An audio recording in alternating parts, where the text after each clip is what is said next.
ચાલો સમીકરણનો ઉકેલ લોપની રીતથી મેળવો. આપણે આદેશની રીત આગળના સેશનમાં જોયું, હવે જોઈએ લોપની રીત. લોપની રીતે ઉકેલ મેળવવો હોય તો કોઈ પણ બે સમીકરણ આપણને આપ્યા હોય. પહેલું સમીકરણ આપ્યું x - 3y = 7, આ સમીકરણ નંબર 1. અને બીજું છે 3x - 3y = 15, આ સમીકરણ નંબર 2. હવે જુઓ સમીકરણમાં લોપ એટલે કે કોઈ પણ એકને અલોપ, આપણી ભાષામાં કહીએ તો અલોપ કરવું એટલે કે ગુમ કરવું. હવે જુઓ તો ગુમ કરવું હોય તો સરખા ચલ હોય અને સહગુણક સરખા હોય તો જ લોપ થઈ શકે, નહીં તો થઈ શકે નહીં. તો અહીંયા બંનેના ચલ સરખા છે, બંનેના સહગુણક સરખા છે, પરંતુ નિશાની વિરુદ્ધ એટલે લોપ થઈ શકે નહીં. તો આપણે સમીકરણ 1 અને 2ની બાદબાકી લેતા, તો સમીકરણ 1 અને 2ની બાદબાકી લેવી હોય તો બંને સમીકરણ પહેલાં નીચે લખી નાખો.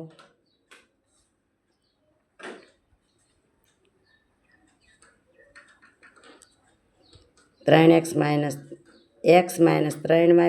7, સમીકરણ 1, અને 3x - 3y = 15, આ સમીકરણ નંબર 2. હવે લોપ બાદબાકી એટલે શું? તો કે નીચેનું જે સમીકરણ હોય એની નિશાની આપણે બદલાવી પડે. વત્તા હોય ઓછા થાય, ઓછા હોય વત્તા. આ વત્તા છે તો ઓછા થાય છે, અને આ ઓછા છે તો વત્તા થાય છે, અને આ વત્તા છે તો આ પણ ઓછા. હવે લોપ એટલે શું? તો કે બંનેની નિશાની વિરુદ્ધ થઈ જાય. વિરુદ્ધ એટલે આ ઉડી જાય, 3y વત્તા 3y ઓછા ઉડી જાય. અહીં એક્સવાળો જુઓ, એક્સમાં બંનેની નિશાની વિરુદ્ધ થઈ જાય. વિરુદ્ધ હોય તો બાદબાકી થાય, સરખી હોય તો સરવાળો. તો 3x માંથી 1x જાય તો -2x બરાબર. અહીંયા જુઓ 15 માંથી 7 જાય તો -8. અહીંયા પણ વિરુદ્ધ નિશાની એટલે બાદબાકી. બંને પદ માઇનસ છે, ઓછે ઓછે વત્તા. 2 અને xને ગુણાકારનો સંબંધ છે, સામે જાય એટલે ભાગાકારમાં. આમ સીધું એટલે 2 ચોક 8 એટલે x બરાબર 4 આવ્યા. હવે જો આ એક્સની જે કિંમત આવી હોય એ કોઈ પણ એક સમીકરણમાં મૂકો તો આપણને વાયની કિંમત મળે. આપણે કોઈ બી સમીકરણમાં મૂકીએ કે એવું નહીં કે કંઈ પહેલાંમાં કે બીજામાં એવો કોઈ નિયમ હોતો નથી. તો ચાલો આપણે સમીકરણ નંબર 1માં એક્સની કિંમત મૂકશું. સમીકરણ 1માં x બરાબર 4 મૂકતા, જ્યાં x દેખાય સમીકરણ 1માં આપણે મૂકશું 4. ચાલો પહેલાં જ શરૂઆતમાં x છે તો મૂકો 4 - 3y = 7 ના 7. હવે 4 રહ્યા વાયની કિંમત શોધવાની. વાય આરે 4 રહ્યા પ્લસ છે તો સામે જાય એટલે માઇનસ. તો આપણે મૂકો આગળ. બધા સાથે માટે મૂકવા જરૂરી છે. આ -3y ઇમનામ રહેશે, 7 ઇમનામ, 4 રહ્યા વત્તા, સામે જાય એટલે ઓછા. હવે જો -3y બરાબર 7 માંથી 4 જાય તો +3 વધે, કારણ કે મોટા પદની નિશાની વિરુદ્ધ નિશાની હોય તો બાદબાકી થાય, નિશાની મોટા પદની આવે એટલે 7 મોટા એટલે +3. આ -3 રહ્યા ગુણાકારમાં વાય આરે, સામે જાય એટલે ભાગાકારમાં. -3 વધારીને ઉડી ગયા. વાય બરાબર ભાગાકારનો તટસ્થ ઘટક 1 છે, અને આ માઇનસ હોવાથી -1. આમ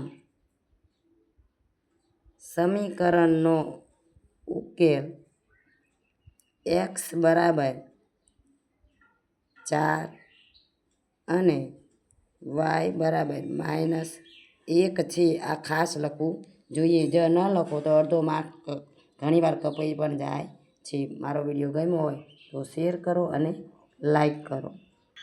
ચાલો બીજું એક સમીકરણ આપેલું છે, એમાં જોઈએ તો 3x + 4y = 0, અને બીજું સમીકરણ x - 5y = 19, સમીકરણ નંબર 2.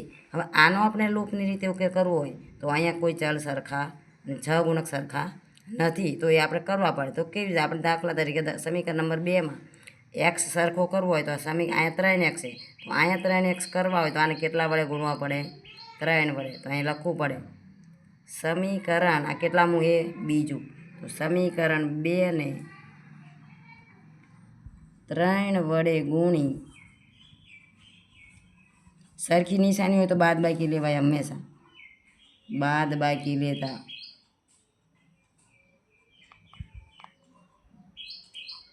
હવે જો આ ઉપરનું સમીકરણ નંબર 1 એમ નામ મૂકો અને સમીકરણ 2 ને 3 વડે ગુણો. 3 વડે ગુણો એટલે એનો મતલબ એવો નહીં કે એકને જ ગુણવાનો, આખા સમીકરણને 3 વડે ગુણવા જોઈએ. 3x 3 ગુણ્યા x એટલે 3x, 3 ગુણ્યા 5 એટલે 3 5 15y અને 3 ગુણ્યા 19 એટલે 19 તેરી 57. આ સમીકરણ 1, સમીકરણ 2. ચાલો આપણે બાદ બાકી એટલે શું? નીચેના સમીકરણને આપણે નિશાની બદલાવી છે. વત્તા હે તો ઓછા કરો, ઓછા એટલે વત્તા અને વત્તા એટલે ઓછા. જો અહીંયા 3x વત્તા ને અહીંયા 3x ઓછા એટલે આ ઉડી જાય એટલે કે લોપ થઈ ગયો. કે અહીંયા જો આ 4y વત્તા આ 15y નિશાની આ ન કહેવાય, નીચે હોય સાચી નિશાની કહેવાય. તો 15y અને 4yનો સરવાળો કરો, સરખી નિશાનીઓ એટલે સરવાળો. 15 ને 4 19y અને -57 કારણ કે 57માં 0 જાય એટલે 57 માઇનસના માઇનસ. 19 અને વાયને ગુણાકારનો સંબંધ છે તો સામે જાય એટલે ભાગાકાર. 19 તેરી 57. આમ y બરાબર -3 આવી ગયા. હવે જો મેં હમણાં આગળ કીધું કે સમીકરણ 1માં અથવા 2માં કોઈ પણ જગ્યાએ તમે એક્સ આ જે કિંમત મળી હોય એ મૂકો એટલે એક્સની મળી હોય તો વાય મળે અને વાયની મળી હોય તો એક્સ મળે. અહીંયા આપણને વાય મળ્યો તો આપણને ગોતશું એક્સ. ચાલો આપણે સમીકરણ 2માં સરળ પડે એટલે આપણે સમીકરણ 2માં કિંમત મૂકશું. સમીકરણ 2માં વાય બરાબર -3 લેતા મૂકતા કોઈ બી શબ્દ મૂકી શકાય, એમાં કોઈ નિયમો હોતો નથી. ચાલો એક્સના એક્સ -5ના 5 વાયની જગ્યાએ આપણે -3 મૂકવાના છે બરાબર 19ના 19. એક્સના એક્સ ઓછે ઓછે વત્તા ગુણાકારના નિયમ મુજબ ઓછે ઓછે વત્તા 3 5 15 બરાબર 19. હવે આ એક્સ હારે કોણ નડે છે? 15. 15 કેવા છે? એ વત્તા બરાબરની ઉલ કોઈ લઈ જવાય તો વિરુદ્ધ નિશાની આવે એટલે કે ઓછા. તો 19માંથી 15 જાય તો 4. આમ સમીકરણનો ઉકેલ